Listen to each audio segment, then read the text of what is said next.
Assalamualaikum warahmatullahi wabarakatuh. Perkenalkan, nama saya Melanie Mardianingsi. Saya dari MJ801. Di sini saya ingin mempresentasikan mengenai Journal Information System for Supply Chain Management, Uncertainties, Risk, and Cyber Security.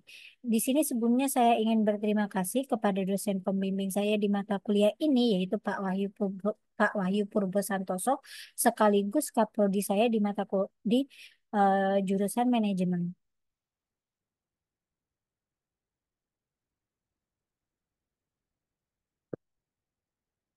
Di sini kita akan masuk ke pendahuluan dari jurnal tersebut, yaitu manajemen rantai pasokan. Yang pertama, SCM adalah pengaturan, perencanaan, pengendalian, dan realisasi aliran produk mulai dari perancangan dan pembelian hingga produksi dan distribusi ke konsumen akhir sesuai dengan kebutuhan pasar dan efektivitas biaya.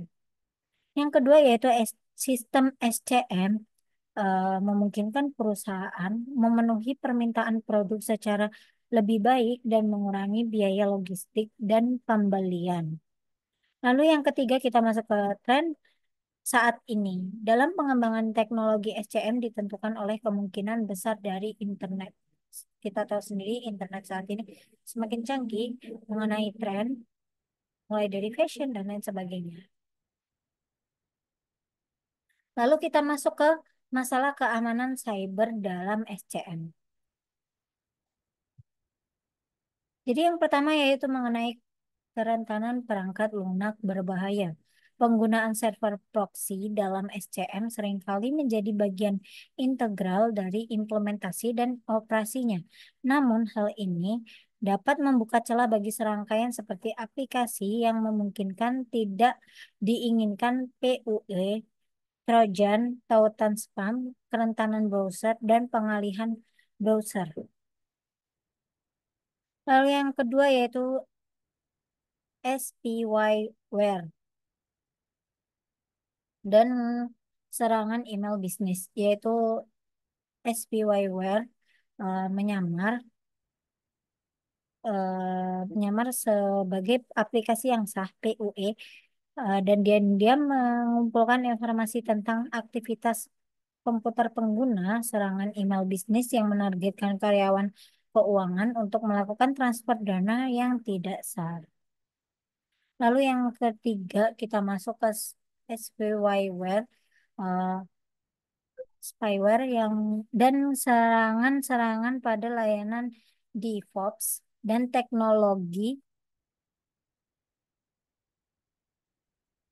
sebentar karena tertutup, teknologi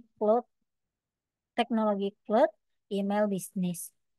Layanan DevOps seperti Docker, MySQL, dan MariaDB seringkali rentan karena kesalahan penerapan atau sengaja dibiarkan terbuka untuk akses pengguna. Sistem cold juga menjadi target karena dianggap sebagai pintu masuk ke sistem perusahaan. Lalu yang ketiga, keempat kita masuk ke kerentanan Internet of Things, IoT. IoT menawarkan peluang besar untuk kolaborasi dan inovasi dalam bisnis, tetapi juga meningkatkan risiko keamanan. Perangkat IoT eh, seringkali kurang aman dan sulit dipantau, menjadikannya target empuk bagi peretas. Lalu kita masuk ke kesimpulan.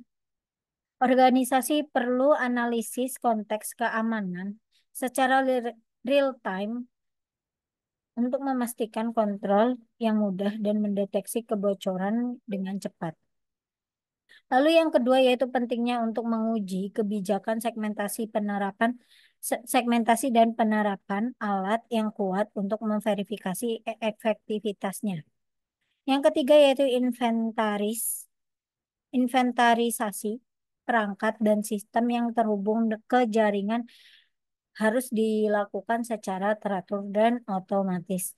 Lalu yang keempat yaitu industri transportasi perlu beralih ke sistem IP yang terhubung untuk meningkatkan keamanan dan menawarkan layanan yang lebih baik kepada konsumen.